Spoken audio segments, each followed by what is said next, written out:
Nasa 50 estudyante sa sarong eskwelahan sa Ligao City tinamaan nin sore eyes. Department of Health Bicol nagpagirumdum kan mga dapat gibuhon nganing malikayan an nasambitan ng helang. Uya ang report ni Rosie Nieva.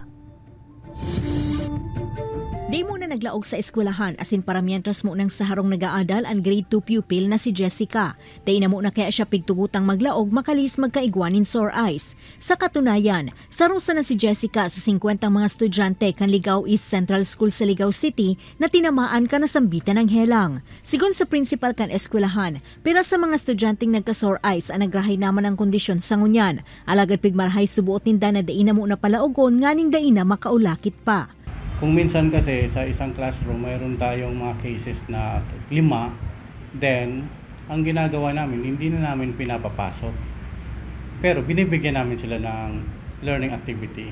Mientras tanto nganing maibitaran ang paglakupakan virus, nag-abiso ang DOH Bicol sa publiko urog na sa mga estudyante kanasambitan ng eskwelahan na dai pagamiton ang mga personal na gamit kan mga may sore eyes arog kan eyeglasses. Dai subuot pagkusuton ang mga mata huli ta posibleng madanyaran ang saradit na nerve kaini. Asin ang pinakaimportante sa gabos, perming maghugas din mga kamot para makalikay sa iba pang helang.